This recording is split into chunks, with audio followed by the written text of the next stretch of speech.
J-Roll Electronic Productions, baby.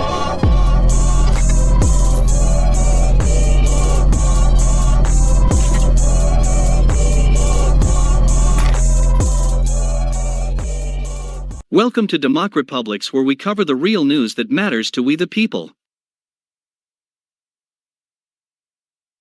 As the Biden admin and SEC push to regulate stablecoins, amid intensifying speculation that Tether, one of the most popular stablecoins, is a giant Ponzi scheme and other aspects of the crypto market, while the DOJ launches new initiatives to combat any crypto-related crime, the White House is reportedly weighing whether to use an executive order to set up a new federal regulatory framework for the fast-growing market.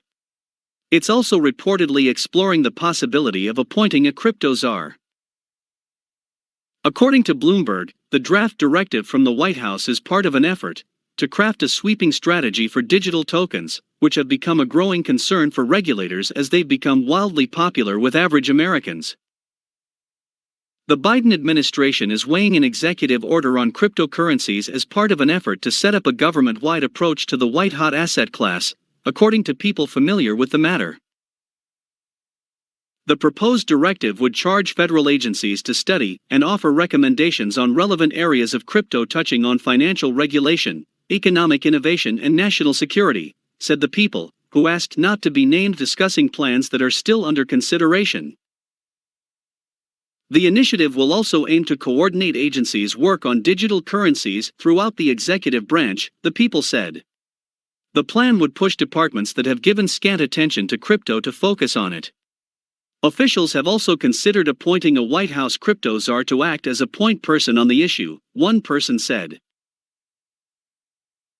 Crypto prices wavered in the wake of the headline, but have since turned lower, potentially suggesting that the market sees this as the latest confirmation that the SEC and federal regulators are planning a new framework of rules, conditions and taxes that would help further bind Bitcoin to the financial establishment or stifle innovation, as some have warned might happen, even if it ultimately welcome news as it takes a full-blown ban off the table.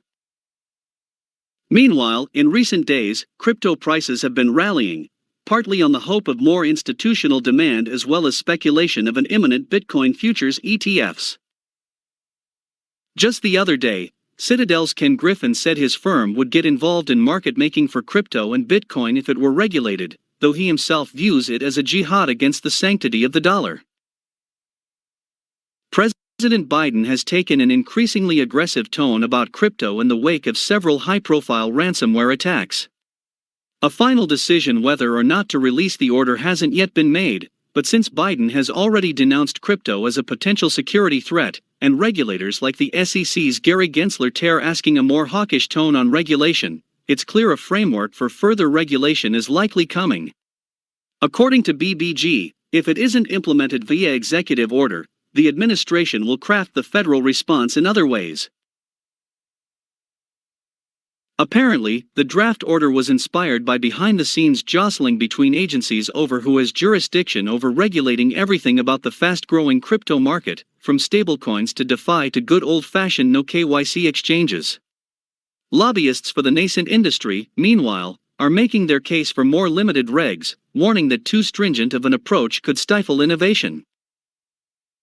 Right now, the White House is allowing federal policy on crypto to be led by the National Economic Council and the National Security Council, while the SEC and CFTC have also claimed responsibility to regulate. The White House has encountered many roadblocks to forming a more coherent approach. And one of the biggest impediments is that there are no senior staffers with deep expertise about crypto who aren't conflicted by their own crypto holdings. Take Tim Wu, a special assistant to the president. He has more than $1 million in various cryptocurrencies.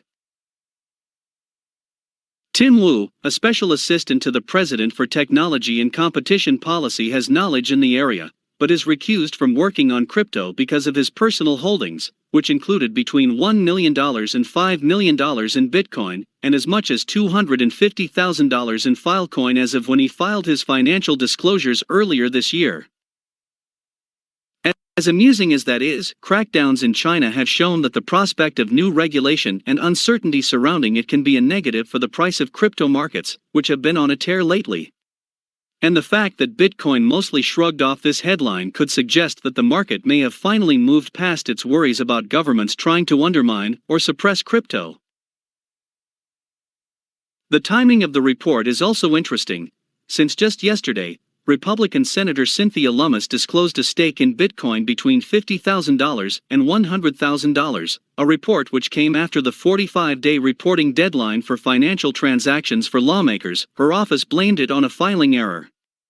The purchase was disclosed after Lummis and two other senators tried to insert an amendment into the Senate-passed infrastructure bill, which is awaiting passage in the House, that would have limited the definition of who qualifies as a cryptocurrency broker and the attendant tax liability. Is Biden worried too many of his colleagues are getting rich of the crypto craze, and how will America's youth, the biggest adopters of cryptocurrencies, react at the next election if the Democrat president pushes too hard and sends prices plunging? Let us know what you think. Leave your comments down below. Like, share and subscribe. And check out DEMOCREPUBLIX.com for the latest in news. Until next time.